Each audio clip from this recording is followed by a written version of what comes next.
anak-anak, kaum remaja, para pemuda dan pemudi, saudari-saudara, ibu bapak yang terkasih dalam Kristus.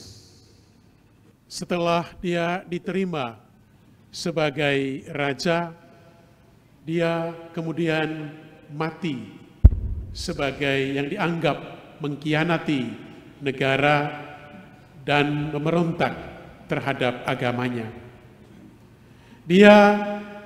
Padanya para murid itu menempatkan harapannya. Ternyata kemudian menderita sengsara, dicemooh menjadi objek kemarahan massa. Dia yang dirindukan untuk membawa panji kemenangan, ternyata memikul salib penghinaan. Dia yang menjadi kekuatan dan kebanggaan orang-orang dari kampung sekitar Galilea, ternyata menjadi manusia yang terhina. Dan karena itu Petrus memilih untuk mengkhianati dia, karena tidak ada lagi yang patut dibanggakan dari orang seperti ini. Dia mati disalib. Dan tidak hanya itu, rangkaian peristiwa yang menyedihkan itu berlanjut sampai pada pagi hari pertama dalam pekan. Kuburnya, tempat peristirahatannya yang terakhir, ternyata sudah kosong. Jenazahnya hilang.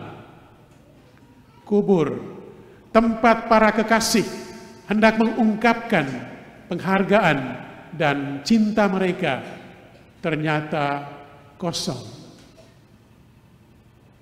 Para murid itu mengalami kekosongan yang mendalam, kehampaan yang memilukan. Semuanya yang menjadi andalan dan pegangan mereka ternyata hilang, punah. Rangkaian peristiwa yang sungguh menyedihkan. Para murid itu seperti berada pada titik nadir. Tidak ada lagi yang lebih memilukan dari pengalaman mereka pada hari-hari itu. Namun justru pada titik terdalam, pada titik nadir itu, sebuah peristiwa terjadi yang membalikkan segalanya. Yesus diwartakan sebagai yang sudah bangkit dari antara orang mati. Sebuah warta yang sungguh mengejutkan dan menakjubkan. Dan warta ini, kabar sukacita yang demikian besar ini, dipercayakan kepada orang-orang sederhana untuk meneruskannya. Para perempuan yang dianggap bukan sebagai saksi yang bisa dipercaya, dan karena itu seperti yang kita dengar dalam Injil tadi malam, para murid itu menanggapi warta mereka sebagai omong kosong. Dan para murid seperti Petrus, orang-orang kampung yang sederhana, justru diberi kepercayaan untuk menjadi saksi dari kabar yang demikian besar itu. Dan karena sungguh diilhami dan dikuatkan oleh pengalaman yang sangat istimewa akan kebangkitan ini, maka Petrus, seperti yang kita dengar dalam bacaan pertama tadi, dengan berani dan bangga mengatakan kepada Cornelius, seorang perwira dan keluarganya, bahwa kamilah saksi segala peristiwa itu. Kamilah saksi dari kebangkitan itu. Menjadi saksi dari sebuah peristiwa sepenting kebangkitan Yesus bukanlah perkara gampang.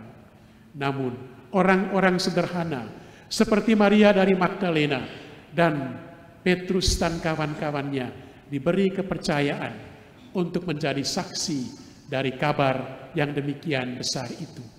Kabar yang membalikan sejarah dunia. Seperti Petrus, kita juga dipanggil dan diberikan anugerah untuk menjadi saksi. Kita tidak mesti menjadi orang yang hebat. Kita tidak mesti menjadi orang yang sangat kudus untuk menjadi saksi dari kabar sukacita kebangkitan Tuhan. Petrus yang justru mencari pengkhianat Yesus diberi kepercayaan untuk menjadi saksi kebangkitannya. Kita orang-orang lemah, manusia dengan berbagai macam kerapuhan, dengan dosa-dosa kita dipanggil dan diberikan kekuatan untuk menjadi saksi dari kabar sukacita itu. Ada dua hal yang mendasar untuk dapat menjadi saksi kebangkitan. Yang pertama, kita butuh kerendahan hati dan kemampuan untuk membaca tanda-tanda ungkapan-ungkapan kasih Tuhan yang memberikan kita kekuatan dan harapan. Seringkali kita menganggap sepele pengalaman-pengalaman kebangkitan dalam hidup kita. Namun, kalau kita belajar membaca dan melihatnya dalam terang kebangkitan, kita dapat melihat di sana kekuatan yang datang dari Allah sendiri. Bahwa kita walaupun menghadapi banyak sekali tantangan, tetapi masih tetap berpegang teguh pada iman kita. Dan kita merayakan bersama iman itu seperti yang kita lakukan pada hari ini. Ini merupakan sebuah tanda kebangkitan. Dan kita patut berbangga, kita patut mengambil kekuatan dari perayaan iman seperti ini untuk terus menjadi saksi Tuhan dalam kehidupan sehari-hari. Memang tidak gampang berpegang teguh pada iman seperti ini dan merayakan bersama-sama iman seperti ini yang kita lakukan pada hari ini. Kehadiran kita, sukacita yang kita bagikan bersama pada hari ini merupakan sebuah ungkapan iman yang mendasar, yang memberikan kita kekuatan untuk menjadi saksi Tuhan. Kita buka mata, seperti yang dikatakan oleh Santo Paulus dalam suratnya kepada umat di Kolose dalam bacaan kedua tadi.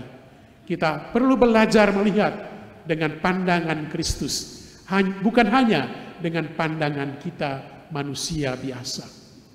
Kita melihat semuanya dalam terang iman. Bahwa kita mengalami keberhasilan dalam masa panen kita.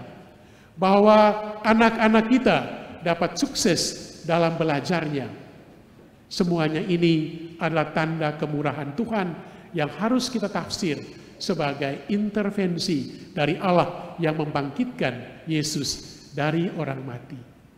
Tetapi juga bahwa ketika kita mengalami kegagalan, gagal panen, tidak berhasil dalam sekolah, tidak berhasil dalam pekerjaan, tetapi kita tidak menjadi putus asa. Semuanya ini patut menjadi tanda bagi kita bahwa kebangkitan itu sungguh nyata. Kita tidak membiarkan diri kita terpenjara dalam keputusasaan ketika kita menghadapi rasa sakit, ketika kita menghadapi penyakit. Kita tidak membiarkan diri kita terpenjara dalam keterpurukan dan dalam rasa rendah diri yang berkepanjangan saat kita mengalami kegagalan. Ini tanda bahwa kebangkitan itu sungguh merupakan sebuah kenyataan. Hal yang kedua, seperti yang dilakukan oleh Petrus dan murid yang dikasihi dalam Injil yang kita dengar tadi, bahwa dalam memberikan kesaksian sebagai warga gereja, kita perlu memperhatikan struktur gereja yang ada. Murid yang dikasihi Yesus itu berlari cepat dan sampai lebih dahulu di kuburan. Tetapi dia tahu, Petrus harus diberi kesempatan pertama untuk masuk ke dalam kubur, untuk melihat apa yang terjadi dalam kubur itu. Karena Petruslah kepala para rasul itu. Bahwa kita masing-masing dipanggil untuk menjadi saksi. Tetapi dalam gereja kita ada struktur yang harus kita hormati. Ini adalah panggilan kita untuk menjadi saksi. Berpegang teguh pada gereja dan kehidupannya. Berpegang teguh pada gereja dan struktur yang ada dalamnya. Yang menjamin keabsahan dari setiap saksi yang kita tunjukkan. Saudara-saudariku yang terkasih, kita semua dalam kesederhanaan kita dapat menjadi saksi. Kalau kita membuka mata melihat berbagai macam tanda kebangkitan dalam hidup kita. Kerelaan kita untuk minta maaf dan kesediaan kita untuk memberi maaf. Kerelaan kita dan kerelaan orang-orang di sekitar kita untuk membantu mereka yang menjadi korban tindak pidana perdagangan orang adalah tanda-tanda kebangkitan yang harus kita syukuri. Dan sebagai warga gereja, kita menghargai struktur yang ada dalam gereja kita. Marilah kita menjadi tanda kehadiran Kristus. Kita menjadi saksi kebangkitan yang tidak takut. Karena yang membangkitkan Kristus adalah Allah sendiri. Dan Kristus adalah yang sulung dari semua yang dibangkitkan. Dalam Dia kita juga dibangkitkan. Dalam Dia kita memiliki harapan. Dalam Dia kita memiliki kepercayaan dan kepercayaan diri sebagai saksi-saksinya. Tuhan memberkati kita.